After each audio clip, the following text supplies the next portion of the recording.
je démarre sans plus tarder. Juste en haut, je vois quand même la petite, la petite image en haut. C'est une exposition qu'on avait réalisée avec la station alpine du Lautaret, qui est une station de recherche en botanique sur les plantes en danger de la médecine tibétaine. Parce qu'en fait, ma prise de conscience a commencé par là, en fait, par le constat sur le terrain au Tibet que les plantes médicinales disparaissaient à vitesse grand V pour fournir le marché international de la médecine chinoise. Et c'est à partir de là que j'ai commencé à me poser des questions il y a déjà plus de 20 ans. Alors, la disparition des plantes médicinales pendant très longtemps, bah, c'était ça. En fait, quand on en parlait, parce que je travaille dans une association qui s'appelle Jardin de Mémoire, où on a commencé à documenter la question des usages de plantes médicinales et de leur pérennité il y a déjà longtemps. Et en fait, quand on en parlait il y a quelques années, on avait ce type de réaction. C'était quand même pas très bien vécu. On sentait que voilà, ça intéressait vaguement les gens, mais j'ai essayé de comprendre pourquoi ça ne les intéressait pas plus. Et il y avait certainement des biais de perception. Bah, les plantes, ça pousse, c'est un magma vert, on voit pas trop de différence, bah, sauf quand il y a des étés comme on a eu il y a 2 ans où voilà, les paysages étaient dévastés. Bah, on voit rien, on voit du vert. Et il y a que les gens qui sont vraiment branchés sur la botanique qui peuvent voir l'évolution subtile de la végétation. Pour les autres, c'est un magma vert qui se cultive en plus la plupart du temps, donc on pense qu'il n'y a pas de problème. Alors vous allez voir que c'est loin d'être le cas.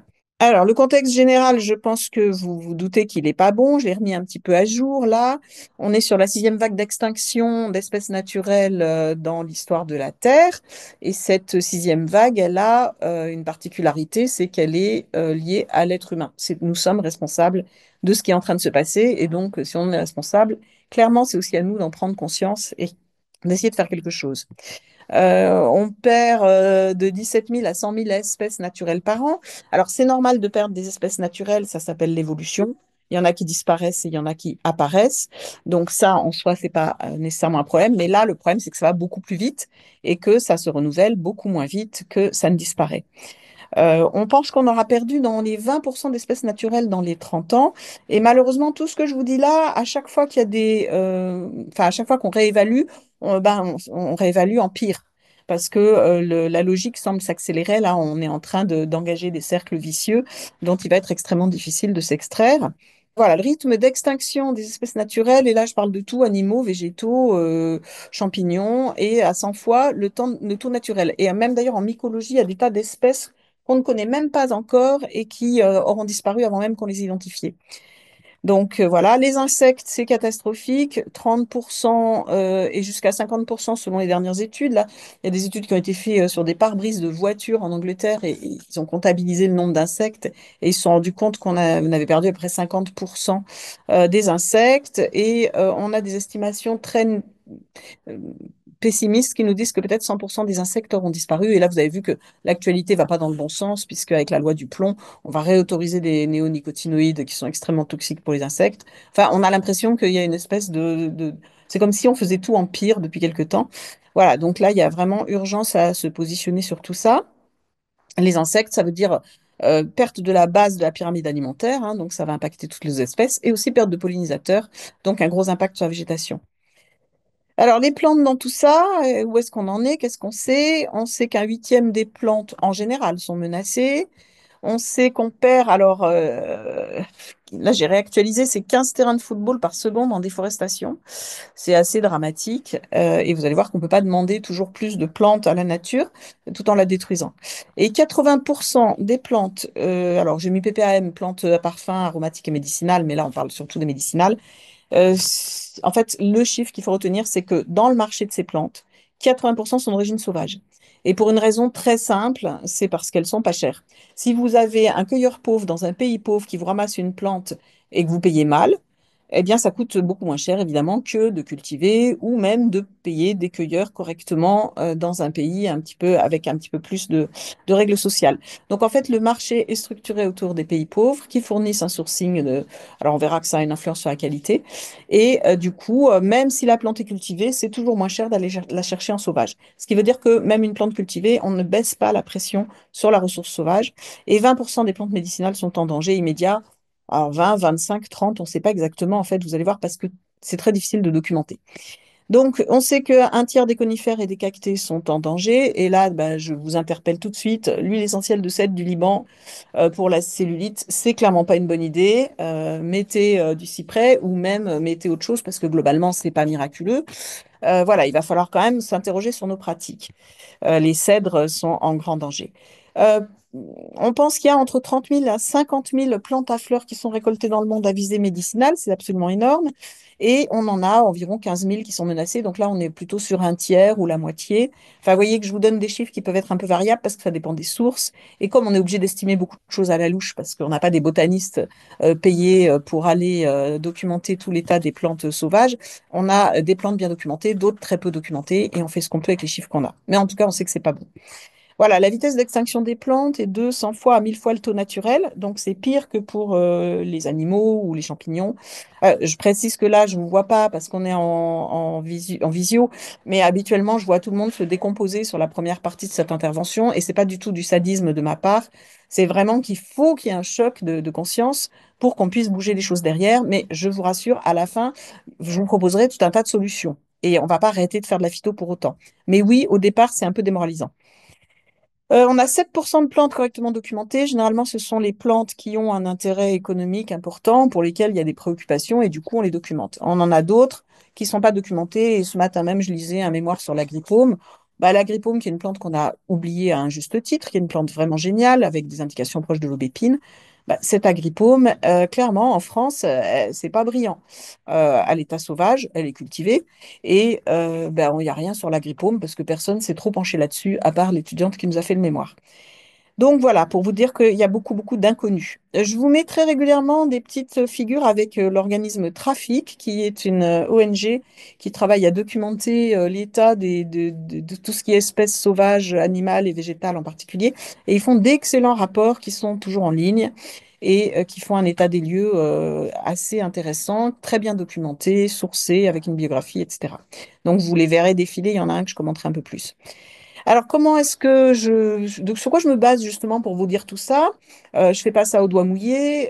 Normalement, démarche un peu scientifique quand même, minimum, c'est d'avoir des références biblio, d'aller chercher des données scientifiques et voilà, documenter ce qu'on avance parce que voilà, c'est pas, il faut quand même qu'on fasse les choses sérieusement.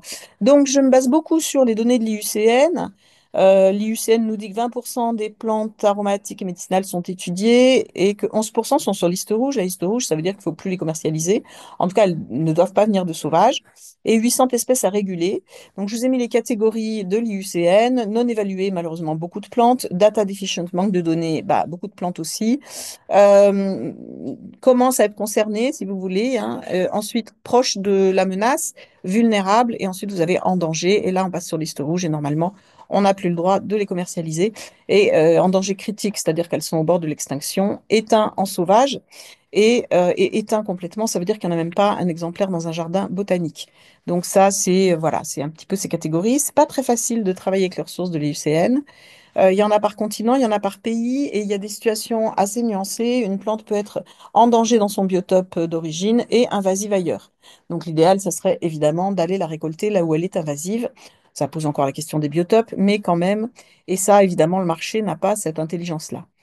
Les menaces peuvent être régionales ou locales, hein. Vous pouvez avoir, en France, on peut avoir des arrêtés préfectoraux, des arrêtés municipaux pour nous alerter sur l'état d'une plante. Et donc, du coup, c'est un bilan qui n'est pas toujours très facile à faire. Et je passe aussi beaucoup par les données de l'American Botanical Council, dont je vais vous montrer des résultats récents qui font un petit peu peur, qui est un organisme à la fois de recherche, mais aussi de mise en relation avec les entreprises. Enfin, il y a un pragmatisme à l'américaine qui est assez intéressant. Enfin, quand les Américains sont pragmatiques, c'est pas toujours le cas. Voilà, et je passe aussi beaucoup par les données de trafic, et après, je fais beaucoup de biblio, un peu toutes sources, ethnobotaniques, les ethnoécologues. Enfin, il y a des réseaux aussi de recherche autour des cueillettes, je passe par tout ça. Voilà, alors je vais vous raconter juste deux vieilles histoires pour vous dire que tout ça n'est pas nouveau, qu'il y a une logique en fait qui s'est juste aggravée et accélérée avec la mondialisation, mais c'est ancien. Et une plante qui s'appelle le silphium, on sait que c'est une apiacée, bah, je ne peux pas vous dire ce que c'est parce qu'elle a disparu vers le 5e siècle pour des raisons purement commerciales. Donc en fait, c'était une ombellifère, on le sait d'après les représentations qu'on a. ça peut être que ça. Et on ne sait pas si c'était un laser, une férule ou autre. Mais en tout cas, elle avait un sucrésine qui était considéré comme une panacée et une épice de luxe. Et quand vous dites luxe, ça veut dire que les prix montent. Et quand les prix montent, il y a plus de pression. Et ça, c'est un cercle vicieux qu'on connaît bien avant l'extinction d'une plante. C'est que plus elle est rare, plus elle est recherchée et plus son prix monte. Et donc, plus elle est recherchée et plus elle disparaît. Donc ça, on a malheureusement sur pas mal de substances. Alors le prix était d'abord le prix de l'argent, ça s'est terminé au prix de l'or. On ne sait pas ce que c'est. C'était une plante qui poussait dans la Cyrénaïque, qui est les actuelles côtes de Libye. Donc sur quand même une zone où elle était sans doute abondante à une époque, mais quand même assez limitée. Et elle a disparu complètement au 5e, 6e siècle parce qu'elle avait une pression de cueillette phénoménale. Il y a un autre exemple que je veux vous citer qui permet de réfléchir à la question de la qualité du cueilleur, c'est le quinquina.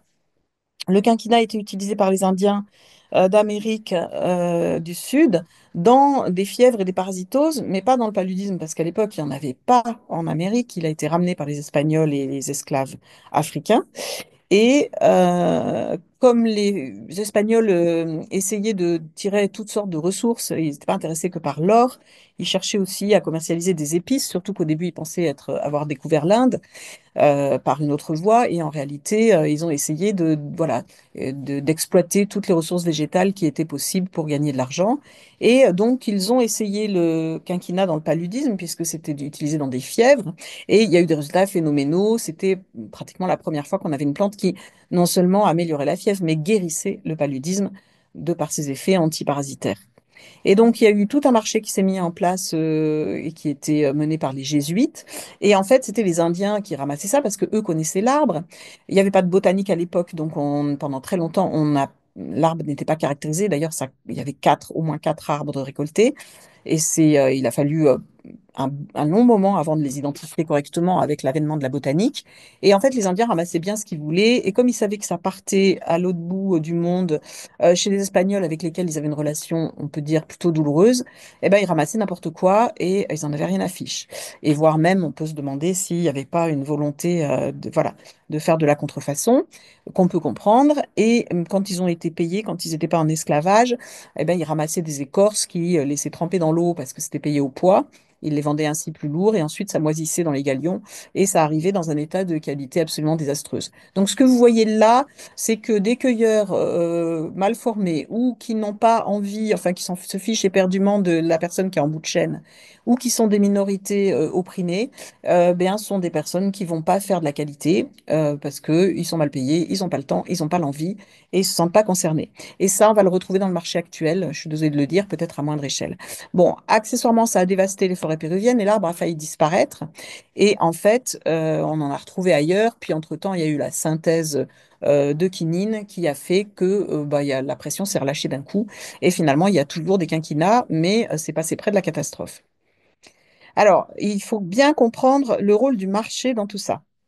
Il y a une pression phénoménale et elle est financière. Euh, Là, j'ai fait le point avec Pierre Champy la semaine dernière. Il y a actuellement 1600 dossiers de compléments alimentaires qui sont déposés mensuellement à l'ancienne DGCRF qui a fusionné avec la Direction générale de l'alimentation. Donc 1600 dossiers par mois pour de nouveaux compléments alimentaires et 3 fonctionnaires pour les examiner. Alors, combien on a de compléments alimentaires qui circulent dans la communauté européenne? On ne sait pas. Plus de 100 000. C'est un marché qui est devenu, pour moi, il est délirant. Et pourquoi il est délirant? Bon, on va voir. Bah, c'est parce qu'il y a un gros business là-dessus. Et le chiffre d'affaires du complément alimentaire serait de 2,7 milliards d'euros en 2023 en France. Et il ne fait qu'augmenter. On projette 214, de 214 en 2023, on va passer à 428 milliards en 2031, donc ça fait plus que doubler, enfin ça double. Et c'est quand même assez impressionnant. Vous n'avez pas beaucoup de marchés qui sont en pleine expansion actuellement. On sait que les crises sont très favorables à ces marchés. Et on a une augmentation globale du chiffre d'affaires, du complément alimentaire, de l'aromathérapie, de l'herboristerie, des arômes, des fragrances, des cosmétiques bio et naturels. On a un rapport de France Agrimaire qui nous montre que le complément alimentaire phyto en pharmacie a augmenté de 65,5% en 4 ans, encore même un peu plus pour l'aromathérapie. Donc des taux de croissance à 15% par an. Ça intéresse les investisseurs et maintenant vous avez des fonds de pension qui rachètent les entreprises d'aromathérapie. C'est le cas de Pranarome, hein, dont les parts de Dominique Baudou ont été rachetées pour 570 millions d'euros par le fonds de pension Ardian qui dépend de BNP Paribas. Donc c'est pour vous dire qu'on est quand même avec des produits qui sont de plus en plus gérés par des investisseurs, même s'il y a encore des petits laboratoires. Voilà, et plus 40% de chiffre d'affaires du complément alimentaire en pharmacie en 2023. C'est assez monstrueux. Voilà, le marché mondial des plantes sèches, ben, les derniers chiffres que j'ai, il augmente de 4,7% par an, mais ça a probablement augmenté depuis. Je n'ai pas réussi à trouver de chiffres plus récents, ça a déjà 3 4 ans. Et la demande en ressources sauvages augmenterait de 8 à 15% par an. Et donc là, vous avez bien compris, on ne peut pas réduire sans arrêt les surfaces naturelles et leur demander toujours plus de plantes. Donc mathématiquement, on sait que ça ne passe pas. Voilà, je suis désolée de vous démoraliser, on va continuer un petit peu. Et ce que vraiment je veux vous montrer, c'est qu'il y a un lien entre la qualité finale des produits, l'éthique sociale, et le cueilleur est vraiment un des éléments prédominants, mais après il y a encore d'autres étapes problématiques, et la durabilité évidemment des plantes, l'éthique environnementale. Alors le cueilleur, généralement, je vous l'ai dit, c'est quelqu'un de pauvre dans un pays pauvre qui pratique des cueillettes de survie hein, ou éventuellement d'appoint, mais en tout cas, vraiment, il a besoin de cueillir pour vivre. Et il est très mal payé. On va lui payer vraiment la plante à des prix dérisoires. Généralement, il n'est pas formé et pas régulé. Alors, pas formé, bah, s'il connaît très bien la plante au départ, ça peut aller. Mais très souvent, on lui dit, bah, tiens, il faut ramasser ça parce que le marché, en plus, il y a des effets de mode, ça évolue sans arrêt.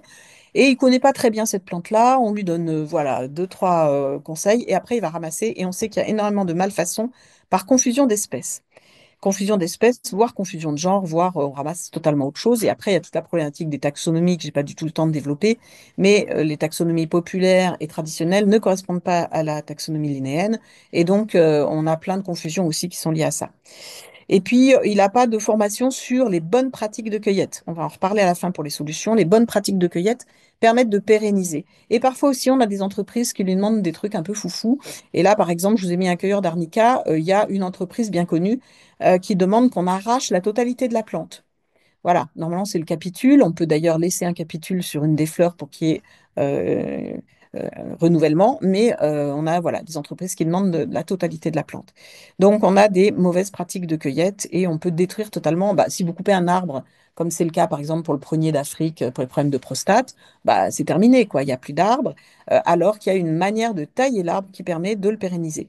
Malheureusement, les cueilleurs ne sont pas formés et ils ne le font pas. Alors, il y a une grosse différence entre ce qu'on appelle les cueillettes de confiance et les cueillettes commerciales. Les cueillettes de confiance, qui ont beaucoup été étudiées par les ethnobotanistes, ce sont des cueillettes, voilà, vous ramassez pour vous, pour vous-même, pour les gens que vous connaissez, ou vous ramassez, voilà, pour une petite communauté dans laquelle vous avez du relationnel. Ben là, vous allez aller chercher la meilleure plante, quitte à y passer un peu de temps. Par contre, quand on fait des cueillettes commerciales et qu'on est mal payé, ce qu'on veut faire, c'est du volume. Donc, on va aller ramasser au bord de la route. On va pas faire une grande marche pour aller chercher la plus belle plante là où elle est magnifique dans son biotope. On va ramasser ce qui pousse au plus près sans trop se fatiguer. Et là, j'ai un exemple tout à fait franco-français. J'ai un jour croisé mon voisin en Chartreuse qui ramassait des feuilles de frêne. C'était le mois d'octobre. Il secouait des branches de frêne. Et je lui dis, mais c'est quand même incroyable, Robert, vous ramassez du frêne en octobre. Et il me dit, oh bah oui, au prix où c'est payé, au moins, j'ai pas à le faire sécher et il secouait voilà, les feuilles qui tombaient, alors que normalement, le frêne, ça se ramasse pendant l'été, maximum mi-août avant que la sève ne redescende, et on les fait sécher, et donc c'est des manœuvres en plus, et voilà. Alors à l'époque, c'était 8 francs le kilo, il n'avait pas envie de s'embêter pour 8 francs le kilo. Et ça partait chez un arboriste assez connu en Suisse, parce qu'après j'ai fait ma petite enquête pour savoir, et donc évidemment la feuille était très jolie, mais il n'y avait pas de principe actif dedans. Donc, même en France, on peut avoir ce genre de pratique. Alors, alors ensuite, en supposant que ça se soit bien passé au niveau du cueilleur, ce qui est déjà aléatoire, on a des intermédiaires multiples. On a décrit jusqu'à 7 intermédiaires pour certaines plantes chinoises. Et en fait, généralement, le cueilleur vend à un grossiste qui lui-même va vendre très souvent à un autre grossiste. Et parfois, il y a plusieurs grossistes avant d'arriver à la personne qui va transformer et vendre au final, ou l'entreprise. Donc, vous avez encore plus de chances pour qu'il se passe des trucs pas terribles. Et on a plein de témoignages de plantes qui restent dans des entrepôts frigorifiques pendant des mois, ou à l'inverse dans des entrepôts en plein soleil pendant des mois. Enfin, on a plein de témoignages de pratiques qui font que même si ça avait bien démarré, ça se termine mal. Donc, c'est un marché qui est malheureusement très opaque et qui est trop complexe. Alors, la traçabilité, c'est le problème numéro un. C'est qu'en fait, la plupart du temps, on ne sait pas ce qu'on achète, y compris les entreprises qui les commercialisent. Et je vous montrerai une jolie petite étude là-dessus un peu plus loin.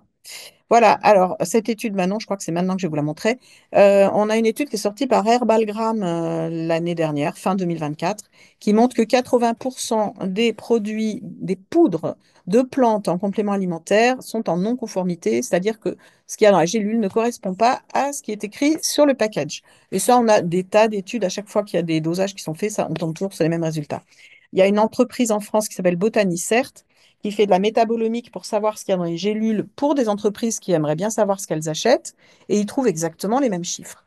Alors, je pense que je vous ai mis juste après. Pourquoi j'arrive pas à passer? Voilà. Là, je vous ai mis le résultat de l'enquête Herbalgram, qui est à peu près la même que celle des résultats de Botanicert. Et je vous ai mis la référence pour ceux qui veulent aller chercher l'article. Voilà. Donc, vous avez 20% de produits conformes. Donc, voilà, vous avez la plante annoncée au dosage annoncé. Vous avez un peu plus de 30% de produits qui sont considérés comme acceptables, c'est-à-dire qu'en fait, il y a beaucoup moins que ce qui est annoncé, mais on peut espérer qu'il y a encore une activité biologique. Et après, vous avez du dilué, tellement dilué que là, c'est sûr, il n'y a plus d'activité biologique. Vous avez quand même une part non négligeable dans laquelle il n'y a rien. Voilà, donc ça s'appelle une contrefaçon. Avant, on était plutôt dans la malfaçon. Et vous avez quand même une autre part non négligeable où il y a confusion, c'est-à-dire ça n'est pas la bonne espèce, ou ça n'est pas le bon genre, ou c'est carrément une toute autre plante d'une autre famille. Ça, c'est... Ensuite, vous avez une petite proportion, il y a des produits de synthèse. Alors ça a été décrit en particulier pour le Griffonia, où quand vous avez des taux de 5-HTP exubérants, il y a de fortes chances pour que ce soit du 5-HTP de synthèse, rajouter éventuellement un extrait de plante. Donc on n'est plus tout à fait dans un produit naturel, c'est un peu de l'arnaque, mais bon, voilà. Et vous avez 1% de produits dangereux où, par exemple, ce qui a été décrit, c'est on trouve de l'imipramine dans du safran. Et évidemment, les propriétés antidépressives de l'imipramine sont bien connues, mais là, il y a des dangers parce qu'il y a une toxicité potentielle de ce produit. Donc voilà, ça, je suis désolée, mais je pense que si on méconnaît cette réalité, ben, on va faire du placebo et on aura plein de gens contents, mais quand même, c'est quand même pas très rigoureux d'utiliser des produits qui ont si peu de qualité. Et comme vous le savez, le complément alimentaire est très peu contrôlé. Alors, j'ai rien dans l'absolu contre le complément alimentaire et je travaille d'ailleurs. Il y a de plus en plus de labos qui me contactent ou qui contactent l'AFC, dont je vais parler après, pour essayer de bien travailler. Il y a vraiment des gens qui veulent faire du bon boulot. Il y en a qui le font déjà, mais c'est un marché qui est relativement anarchique et dérégulé. Alors, vous voyez bien qu'on a une conjonction de facteurs qui aboutit à tout ça. L'anthropisation, le réchauffement climatique, c'est catastrophique hein, pour la plupart des plantes. L'augmentation démographique, bah, c'est tout bête, mais si on est toujours plus nombreux à demander toujours plus de plantes, et la phytothérapie, vous avez vu, est en plein essor, à des espaces naturels complètement essorés, bah, ça marche pas. Augmentation de la demande des marchés, ben, je n'ai pas peine que je vous redonne les chiffres, vous les avez. La cueillette qui est souvent liée à la pauvreté, hein, les cueilleurs, il y a un gradient de cueillette par exemple en Europe. On cueille beaucoup dans les pays de l'Est et d'ailleurs la plupart des plantes européennes que vous prescrirez seront des plantes ramassées dans les pays de l'Est par des cueilleurs pauvres alors qu'elles poussent chez nous. Mais on ne veut pas payer des gens pour faire bien et correctement payer le travail en France. Donc, et puis il y a des requalifications de l'eau qui se font couramment, hein. La lavande bulgare devient soudainement de la lavande française par un simple changement d'étiquette. Bon, ben, il y a de la corruption, ça c'est pas un scoop et il y en a chez nous aussi d'ailleurs. Il y a des malfaçons, des contrefaçons. Bon, on a quand même beaucoup de gens qui s'assoient un petit peu sur la législation. Et puis, bah, on a toute une polémique entre culture et cueillette. En gros, les gens qui vous diront que la culture, c'est mieux, bah, c'est ceux qui vendent des plantes cultivées. L'argument, généralement, c'est de dire qu'on a un produit plus standardisé, plus prévisible. Et les partisans de la cueillette vous diront, comme le disent d'ailleurs toutes les médecines traditionnelles, que la plante sauvage est plus puissante. Et ça, c'est vraisemblablement parce qu'au moins, on est sûr qu'elle pousse dans son biotope. Et c'est quand elle pousse dans son biotope, a priori, qu'elle a ses qualités pleines. Si on la cultive dans un biotope équivalent, ça peut être équivalent. Si on la cultive, par exemple, on prend un Edelweiss et on le descend 1000 mètres plus bas parce que c'est quand même bien plus facile, eh ben, il perd ses poils et il perd vraisemblablement une grande partie de ses antioxydants. Donc, on a cette problématique aussi avec la culture quand on change la plante de biotope. Donc, ça ouvre plein de problématiques passionnantes sur lesquelles on peut discuter. Il y a un phénomène dont on parle rarement qui est l'érosion génétique, c'est-à-dire qu'il ne faut pas attendre que la plante ait disparu pour se préoccuper de sa survie. Il faut qu'il y ait de la diversité génétique pour que la plante puisse en tout cas, essayer de passer bouleversements qui s'annoncent, hein. Vous avez vu qu'on est déjà en canicule au mois de juin. Il faut que les plantes s'adaptent à la sécheresse, il faut qu'elles s'adaptent au réchauffement climatique. Et pour ça, il faut qu'il y ait de la diversité génétique dans les espèces parce qu'il faut qu'il y ait des individus qui soient capables de s'adapter à ce changement. C'est la diversité génétique qui fait qu'une espèce peut passer le cap des changements. Plus elle est monotone génétiquement et plus elle va se faire dégommer au premier changement parce qu'il n'y aura pas d'individu particulier capable de passer le cap. Donc ça, c'est un vrai phénomène. Et actuellement, par exemple, je vais achever peut-être de démoraliser certains, on parle de choc apocalypse, c'est-à-dire de la disparition des cacaoyers dans les 30 ans qui viennent. Et pourquoi? Parce que les cacaoyers cultivés qu'on utilise sont en grande difficulté actuellement. Regardez un petit peu ce qui se passe sur le marché du cacao. Et il faudrait pouvoir les réhybrider avec des cacaos sauvages qu'on a fait disparaître. Donc, du coup, on ne peut pas ramener de la rusticité et on n'a pas de diversité génétique. Et donc, le marché du cacao est fortement compromis, ce qui pour moi est un drame. Mais voilà, il y en a d'autres. Sur le café, il y a aussi quelques soucis pour les amateurs de café. Alors, on a vu la question de la multiplication des intermédiaires. Donc, finalement, vous avez un produit final qui est relativement cher. Le cueilleur est le plus mal payé de la chaîne. Et après, tout le monde se fait sa marge et le produit est cher alors que le cueilleur a été mal payé. C'est quand même un peu pénible. Voilà. Et puis, on a aussi quelque chose qu'il faut qu'on interroge, c'est l'attrait pour l'exotisme. On a toujours l'impression que les plantes qui viennent d'ailleurs et qui sont lointaines sont fort puissantes et extraordinaires. Et en fait, il y a des effets de mode. Il y a aussi un lobby des médecines traditionnelles, en tout cas de certaines. Et il faut quand même qu'on s'interroge sur ce biais cognitif qui nous fait toujours penser que c'est merveilleux ailleurs, alors qu'on a des plantes extraordinaires dans la pharmacopée européenne. Mais on l'oublie. Je citais l'agripaume tout à l'heure. Pourquoi a-t-on oublié l'agripaume alors qu'elle est géniale? Bon, ça c'est encore un autre débat, mais ça en ouvre plein. Et maintenant, je pense que je vous avais bien compris qu'il y a un lien direct entre qualité, éthique sociale et environnementale. Alors, quelques plantes en danger pour aller un peu dans le concret. Je pense que je suis à peu près dans les temps. Les chaussures laineuses, c'est ce qu'on appelle les snow lotus. Je vous les cite parce que moi, c'est vraiment partie du constat. Ce sont des plantes magnifiques qui poussent dans les prairies himalayens. Et en fait, elles sont arrachées, elles mettent 4 ans à fleurir et on les arrache en totalité maintenant, avant même la floraison parce que ça part sur le marché et de la médecine chinoise et des souvenirs pour touristes. C'est quand même dommage. Les rhodioles, alors Rhodiola rosea, beaucoup de problèmes sur Rhodiola rosea. Et là, on aura peut-être le temps d'en parler, mais il y a vraiment un souci sur cette plante. L'arpagophytum est en danger en sauvage. Le bois de rose, vous devez le savoir, c'est très problématique. Il est braconné un peu partout. Le santal blanc, il y a du trafic de santal blanc en Inde avec des bandes armées qui font de l'enlèvement de personnes et du trafic de santal pour dire qu'il n'y a pas que des bisounours en phytothérapie. Le prunier d'Afrique, maintenant, il est passé sur liste rouge carrément. Et vous aviez une spécialité qui a été arrêtée par le laboratoire parce qu'il ne pouvait plus garantir que c'était produit dans des bonnes conditions. Donc, on a perdu une spécialité pour la prostate, qui est le tadénan. Et voilà. Donc, enfin, il y a vraiment des problèmes. Les encens sont en grande difficulté. Je parle des encens parce qu'il y a plusieurs boswellia. La myrrhe ou l'émir, c'est pas Byzance non plus. Les conifères, on l'a vu. Le Rovolfia, qui est utilisé dans les produits Beljanski. Le galanthus, qui est le personnage qui a été utilisé pour faire un médicament pour l'Alzheimer, qui s'appelle le Réminil, qui non seulement n'était pas très efficace, mais en plus plutôt toxique. Il y a eu dévastation totale des galanthus dans le Caucase. L'hydrasse du Canada qui part sur le marché de la berbérine. L'arnica, vous devez savoir qu'Arnica montana, ça fait 3 ans que c'est une misère absolue et il va falloir trouver des substituts à l'arnica. On va voir plus tard. Et puis, des plantes qui peuvent paraître très banales. Le Maroc a des problèmes avec son origan et son romarin. Le romarin est coupé, enfin arraché, parce que il y a des massifs de romarin avec du bois.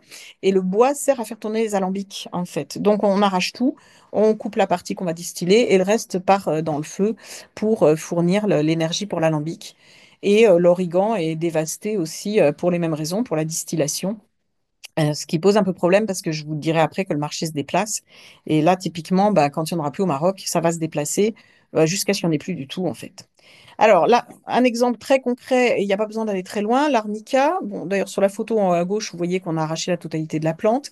Arnica montana, on a 3 années sans récolte en France. Et en fait, le facteur principal, le facteur climatique, c'est que la plante a besoin d'avoir des hivers froids. C'est pas du tout le cas actuellement, vous l'avez compris, et ça risque pas de s'arranger. Il y a l'amendement des sols qui joue un petit peu et la pression de cueillette qui vient rajouter la touche finale. Donc, quelles sont les solutions? Alors, on pourra en discuter, mais il y en a plein des solutions. Je vous l'ai dit rapidement, mais on peut utiliser l'arnica cultivée Chamissonis, ce que font déjà beaucoup les Allemands. On peut utiliser de l'huile de pâquerette pour les petits hématomes des enfants. On peut aussi se rappeler qu'un hématome, ça guérit spontanément et que c'est peut-être pas la peine d'aller mettre de l'arnica sur tout et garder quand même les plantes pour des indications qui le méritent.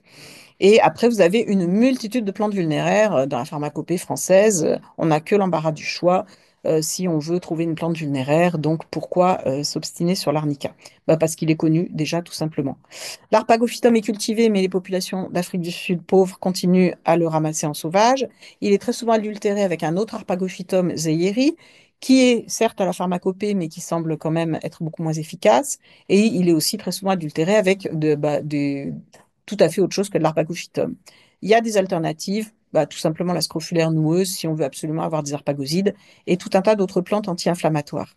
L'arpagophytum en poudre, vous avez quand même beaucoup de chances de ne pas avoir grand-chose dedans. En plus, il est généralement sous-dosé. L'aromathérapie, c'est un cas particulier parce que vous avez bien compris, les volumes de plantes récoltées pour avoir le produit sont absolument délirantes. On est sur des rendements d'un pour 1000 en moyenne, mais ça peut être pire que ça pour la rose de Damas ou mieux que ça pour le girofle. Mais en tout cas, il faut vraiment des quantités de plantes phénoménales, ce qui encourage soit à faire de la culture intensive, soit à ramasser de manière quasiment prédatrice. Les fonds de pension investissent dans les entreprises d'aromathérapie, ils en ont racheté déjà un certain nombre, j'en ai parlé. Il y a une globalisation qui se fait. La Chine est en train de tomber amoureuse de l'aromathérapie. Ça va faire de la pression et du monde. Le problème de la qualité, je vais glisser dessus, mais on a plein de problèmes de qualité sur les huiles essentielles. Botanicert en a analysé un certain nombre. Eh ben, les chromatos correspondent pas toujours à ce qu'on vous vend. Après, il y a des gens qui font de la qualité, bien sûr, mais c'est pas évident de savoir qui. Et puis, on est dans un effet d'engouement, de mode. Et je suis désolée de le dire, mais si on analyse ça un peu en termes anthropologiques, justement, et de représentation, les huiles essentielles, c'est la puissance, l'hyperconcentration, la quintessence. On est tout à fait dans nos valeurs occidentales de toujours plus haut, plus loin, plus fort, plus concentré. Donc ça, je pense que ça peut nous interroger aussi. Moi, personnellement, j'utilise beaucoup la phyto et l'aroma quand je n'ai pas de solution phyto. Et en fait, c'est pas si fréquent que ça de ne pas avoir de solution phyto. Donc, on va voir que ça fait partie des solutions aussi de privilégier les formes peu consommatrices. Quand on a une forme peu consommatrice qui marche, voilà, si une tisane de menthe, ça marche très bien sur la digestion, pourquoi aller chercher une huile essentielle? Bon, on a le temps d'y réfléchir. Je rappelle aussi que ça consomme beaucoup d'énergie et que ça contribue à la déforestation. On a plein de publications sur la déforestation à Madagascar pour faire tourner les alambics de girofle et autres. Et donc ça aussi, ça doit nous interroger. Quand on va faire un petit tour à Madagascar, ça fait un peu peur. Voilà, et le marché mondial, ben, il était de 11 milliards en 2022, mais il ne va faire qu'augmenter. Alors, des huiles que je vous recommanderais chaudement de ne pas utiliser parce que vraiment la plante est en danger, le bois de rose, vous avez plein d'alternatives, le santal blanc. Bon, est-ce qu'on est obligé de... Actuellement, c'est très à la mode pour accompagner les fins de vie. On peut quand même accompagner une fin de vie avec autre chose que du santal blanc. Et jusqu'à présent, enfin pendant des siècles, on est mort en Occident sans santal blanc. Et a priori, on n'est pas mort dans de plus mauvaises conditions, ni meilleures que les gens qui utilisent du santal blanc. Le lédon du Groenland est une plante qui est utilisée par les Indiens et qui est une plante sacrée pour les Amérindiens au Canada. Ils n'ont plus accès à leurs plantes parce qu'elles partent dans l'industrie du cosmétique et de la distillation. Quand je vois, moi, je suis désolée, dans des écoles d'herboristerie, j'ai vu des polis où il y avait marqué laiton du Groenland pour l'arthrose. Je dis non. On a 12 millions de trucs à faire plus intéressants que le laiton du Groenland pour l'arthrose, parce que si tous les arthrosiques mettent du laiton du Groenland, c'est mort. Bon, mire, encens, des problématiques, s'il y en a qui sont intéressés, je pourrais les développer autrement. Ravensara aromatica, qui est en grande difficulté à Madagascar, qui n'est pas le Ravintsara, Cinnamomum camphora. Le sarro, les cèdres, je vous en ai parlé. Pitié, ne mettez plus de cèdre sur la cellulite, quoi. Enfin, c'est dérisoire d'aller dévaster des forêts de cèdres pour un traitement aléatoire d'un problème qui n'est quand même pas gravissime et pour lequel, si on veut vraiment continuer à mettre quelque chose, on a des alternatives. Le nard, le bout de chou, Gaultheria, mais par pitié, mettez que du procumbens. Fragantissima est en train de disparaître. Elle est un petit peu plus tropicale et cette plante est en train de disparaître. Elle a un spectre d'activité très proche du procumbens et le procumbens, ça se cultive et c'est beaucoup plus simple. Donc, choisissez votre Gaultheria. Vraiment, c'est tout simple, mais faites-le. Euh, D'autres choses. Voilà, là, c'est une plante un peu rebelle. C'est une fritillère tibétaine qui semble avoir changé de couleur dans les endroits où elle est beaucoup plus ramassée. Donc, qui essaie de se camoufler. Comme quoi peut-être les plantes médicinales commencent à en avoir ras-le-bol de notre manière absolument inconsciente de les gérer. Et bon, il y a d'autres facteurs, hein. Si je suis totalement honnête, il y a aussi d'autres facteurs environnementaux qui fait qu'elle change de couleur, mais clairement, quand même, dans les zones de pression de cueillette, elle a pris cette couleur-là. Et ça doit vraiment nous interroger pour savoir si les plantes sont à notre disposition. Je vois très souvent des écrits qui disent les plantes sont là pour nous soigner, mais pas du tout. Les plantes sont là pour elles, au sein d'une nature dont nous nous sommes extériorisés en pensant que tout est là à notre disposition. Et ça doit complètement nous interroger sur notre rapport à la nature. Je pense qu'il est vraiment temps de le redéfinir parce que si on ne le fait pas, on sait qu'on court à la catastrophe. Voilà, alors les solutions, maintenant que j'ai été quand même assez négative, je vais essayer d'être un peu positive. Bah, des solutions, il y en a. C'est-à-dire que tout ce que je vous ai raconté qui peut être démoralisant, on peut quand même faire autrement. Et il est temps de l'inventer. Alors, privilégier des formes traçables et raisonnées. Mais moi, personnellement, j'essaie de travailler avec des laboratoires qui ont des chartes vraiment valables et où il y a une traçabilité jusqu'au cueilleur. Il n'y en a pas beaucoup, mais on en trouve. Je travaille aussi directement avec les cueilleurs et comme ça, c'est pas plus cher, c'est même moins cher et on a des produits de qualité et qui sont traçables et raisonnés. Remplacer les plantes exotiques ou en danger par d'autres plantes ou extraits, bah, c'est un exercice intellectuel qui n'est pas si compliqué, mais il faut se donner la peine de le faire. Alors, j'ai fait ce petit livre de phytothérapie éco-responsable pour commencer à lancer un peu ça, mais on réfléchit vraiment à faire un grand traité parce que tout le monde n'a pas le temps de faire cette démarche et on peut la faire pour ceux qui sont OK, mais pour lesquels c'est pas la peine qu'on réinvente tous l'eau chaude non plus, hein. Remplacer les huiles essentielles par des formes moins consommatrices d'extrait de phytothérapie. Exemple, moi, quand je vois romarin à verbenone en huile essentielle pour le foie, ça me fait hurler. Le romarin, draineur du foie, c'est la tisane de romarin avec l'acide rosmarinique et autres, qui sont hydrosolubles et qu'on ne retrouve pas dans l'huile essentielle.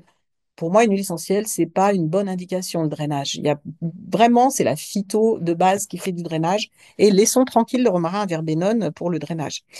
Quant à dire c'est une cétone qui va dissoudre la stéatose, là, on est carrément en plein délire. Arpagophytum va remplacer par Scrophuleur noueuse. Je vous donne quelques exemples, hein, vite fait. L'Arnica montana, bon, on en a parlé. Ça peut être la pâquerette, un autre arnica ou une autre plante vulnéraire. Le lithotame. Arrêtez le lithotame par pitié. C'est une petite algue calcifiée qui forme des écosystèmes hyper complexes, qui abritent des espèces qui ne vivent que dans ces écosystèmes. Ça met des siècles à se constituer. On récolte tout ça par dragage et c'est terminé pour plusieurs siècles en supposant qu'avec le réchauffement climatique, elles arrivent à se reconstituer, puisque tout ce qui est calcifié est plutôt en difficulté actuellement avec aussi l'acidification de l'eau de mer. Donc, stop lithotame, on a 10 000 alternatives reminéralisantes au lithotame. Ça peut être l'ortie, la prêle, le bambou tabachir qui se cultive, enfin voilà, et plein d'autres. Drosera, ben non, on arrête les sirops à la drosera qui servent pas à grand-chose en plus. La drosera, c'est une plante de tourbière. Les tourbières, c'est pas l'avenir et il faut absolument arrêter de faire des sirops à la drosera. Rhodiola rosea, bah, on a pas mal de problèmes avec cette plante, mais évidemment, on n'en parle pas trop. Elle est cultivée, mais elle est généralement cultivée pas dans son biotope, donc ça pose quelques questions, et elle est dévastée en sauvage. Ça fait déjà 15 ans qu'on a des rapports qui nous disent que Rhodiola est en difficulté. Voilà, romarin, j'en ai parlé. Prunier africain, ça c'est pour la prostate. On a plein d'alternatives. Utiliser la racine d'ortie, utiliser la graine de courge, utiliser l'épilobe. Voilà, on peut faire autre chose. Alors, l'hygiène de vie, ça, je pense que ça va faire plaisir. Euh, je pense que là, vous, en tant que naturopathe, je suis allée récemment présenter, enfin, faire cette présentation au congrès de la FENA et vraiment les naturopathes revendiquaient d'être les soignants écologistes. Mais hygiène de vie en priorité. Enfin, je veux dire, la stéatose hépatique, c'est pas la peine d'aller donner 15 plantes. Première des choses à faire, c'est modifier son régime alimentaire, avoir de l'activité physique. Il n'y a que cette solution, en fait, hein, alors peut-être les analogues du GLP-1, mais là, on tombe dans de la médicalisation stupide et c'est plein d'effets secondaires qu'on connaît même pas encore. La stéatose hépatique, c'est l'hygiène de vie et on commence par là. Alors, la médecine ne le fait pas, mais justement, vous, les naturopathes, faites-le. C'est votre rôle, c'est l'hygiénisme. Et donc, la plante n'est qu'un adjuvant, elle doit accompagner les mesures de changement d'hygiène de vie. Et il faut pas, il n'y a pas de plante de la stéatose, voilà. Mais il y a des plantes qui peuvent atténuer les souffrances hépatiques en cas de stéatose pendant qu'on prend ces dispositions pour ne plus alimenter cette stéatose et la faire régresser. Donc là, je l'ai mis en premier et on devrait le mettre en gras, souligné 3 fois, plus. C'est une partie de la solution. On a une surconsommation de médicaments qui est culturelle, hein. Il y avait un chirurgien qui s'appelle Osler qui disait la différence entre l'homme et l'animal, c'est sa volonté d'avaler des médicaments. mais on peut rajouter le même médicament, les plantes, les compléments alimentaires et autres. C'est que tout le monde veut trouver une solution miracle et rapide qui ne l'oblige pas à faire des choix dans sa vie pour régler des problèmes. Bon, ben ça ne marche pas ou ça marche extrêmement rarement. Ça préjuge d'une éducation à la santé qui, malheureusement, ne se fait pas, qui n'est pas du tout la priorité de la médecine conventionnelle, qui est une médecine de la maladie, mais qui n'est pas une médecine de la santé. Après, si on revient un petit peu, mettons qu'on a réussi à juguler un petit peu cette appétence démesurée et déraisonnable pour avaler des produits thérapeutiques, il y a quand même la question des labels qui est intéressante, que je vais vous développer juste après, et je serai dans les temps. Actuellement, les denrées alimentaires doivent justifier de leur empreinte environnementale et le complément alimentaire n'y échappe pas. Donc, il y a un consortium qui s'est créé avec des grosses boîtes pour essayer de trouver un label, mais bon, moi j'ai toujours un petit peu peur qu'ils nivellent par le bas. Donc, il y a quelque chose qui se joue en ce moment qui est assez important. Les guides de bonne pratique sur lesquels je vais revenir pour les cueilleurs, puisque c'est la première étape capitale de la chaîne. Informer le public, informer les thérapeutes, que tout le monde puisse faire ses choix éclairés et surtout que tout le monde se positionne. Actuellement, il y a des herboristes qui sont en train de se positionner sur une herboristerie éthique et responsable environnementalement. Il y a des pharmaciens qui sont en train de le faire, même s'ils ne sont pas encore majoritaires. Et je pense qu'il faudrait faire une charte de bonne pratique pour les thérapeutes qui s'engagent sur le plan environnemental. Alors, on essaie de travailler à des bases de données parce qu'on se rend bien compte que tout le monde n'a pas le temps d'aller faire le travail qu'on fait en recherche. Et par exemple, on est en train de travailler sur un site qui s'appelle Meditrine, qui sera bientôt en ligne, qui est un petit peu comme Wikiphyto, mais avec des données encore différentes. En particulier, il y aura des photos de drogue sèche et il y aura des noms de produits. Enfin, on va essayer de faire quelque chose qui soit complémentaire. De toute façon, on travaille avec Jean-Michel Morel. Euh, et dans Meditrine, il y aura un petit logo, enfin un petit pictogramme qui indiquera ce qu'on sait de l'état de la ressource. Ce sera rudimentaire, mais on mettra les sources. Et au moins, vous pourrez savoir un petit peu ce que vous faites quand vous utilisez une plante. Le rêve, ça serait de faire un livre blanc transdisciplinaire sur l'état de la ressource, mais il n'y a pas de financement. Et évidemment, vous avez compris qu'il faut privilégier des filières courtes et aussi des formes simples. C'est beaucoup plus facile de savoir ce qu'on prescrit quand on prescrit une plante en vrac ou éventuellement une teinture ou des extraits qui peuvent aussi avoir une odeur ou pas d'odeur, que quand on prescrit des poudres. Alors, les labels, pour en dire un mot, le label bio ne garantit absolument pas l'éthique environnementale ni sociale, hein. Et en plus, il est de qualité très variable selon les pays. Vous avez Fairwild, qui est un label suisse qui a International Standard for Sustainable Wild Collection of Medicinal Aromatic Plants. Ils ont des guides de bonne pratique qui ont été remis à jour et il n'y a pas beaucoup de produits étiquetés Fairwild, mais ce serait vraiment un label à développer. On a les plantes d'origine prouvée, ça c'est un label français, mais quand on creuse un peu la question, il n'y a qu'un pourcentage, je ne sais plus si c'est 40 ou 60% du produit qui est traçable jusqu'à la parcelle, mais le reste, on ne sait pas. Donc c'est une bonne idée, mais ils ne sont pas allés jusqu'au bout du truc, probablement pour des raisons financières. Marque Valeur Parc, vous avez beaucoup de producteurs de plantes médicinales dans les parcs naturels avec des labels de qualité.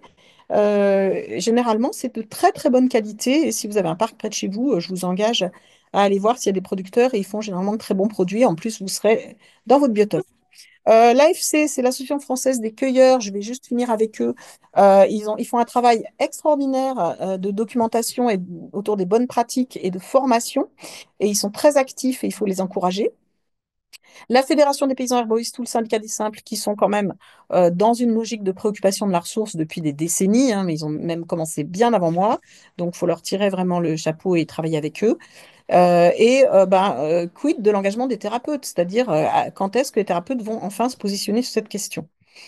L'AFC, c'était pour vous montrer un petit peu ce qu'ils font. Ce guide vous pouvez l'avoir en ligne, guide des bonnes pratiques de cueillette de plantes sauvages pour une gestion durable. Ça, c'est la partie générale. Après, il y a des guides spécialisés. L'AFC, je vous engage à aller voir sur leur site. Là, récemment, ils avaient un webinaire sur le thym parce que le thym est en grande difficulté en France. Donc, il faut le savoir. Ils ont des cueilleurs sentinelles, un observatoire national, des webinaires, des formations grand public, des formations universitaires des veilles de terrain, communication grand public, des enquêtes. des partenariats d'entreprise, hein. Moi, je ne cherche pas à diaboliser les entreprises du complément alimentaire. Il faut juste maintenant les emmener, parce que il y en a quand même plein qui voudraient faire de la qualité, puis c'est pas toujours facile pour eux non plus. Communication avec les thérapeutes, enseignement universitaire, et vous avez des livrets techniques. Voilà ce qui est déjà paru. Et vous allez avoir en 2026 un guide bourgeon et jeunes pousses. J'attire votre attention sur le fait que la gémothérapie, mal pratiquée, ça peut détruire l'arbre. Et allez mal ramasser des bourgeons de figuier et votre figuier, c'est terminé. Il va régresser et péricliter. Donc, c'est pour dire que, il y a vraiment, c'est important que les choses soient bien faites. Donc, voilà, ça, vous avez la liste. Je vous engage à aller voir tout ça. Les guides sont très, très bien faits. Et je termine, il faut agir. Et du coup, c'est la meilleure manière de ne pas déprimer d'ailleurs. Vous avez, par exemple, American Botanical Council qui a monté un Sustainable Herbs Programme. Et vous avez aussi Adopt an Herb où ils essaient d'impliquer des entreprises. Et donc, je pense que là, il faut que nous, en tant que soignants, on interpelle aussi les laboratoires, on informe les patients. Et moi, je vois que quand je leur explique pourquoi je vais choisir tel produit plutôt qu'un autre, et pourquoi, en précisant d'ailleurs que je n'ai aucun intéressement quand je prescris un produit, et ben, très clairement, les gens, la plupart, hein, 90%, ils comprennent et ils adhèrent à ce discours et ils sont partants pour cette démarche-là.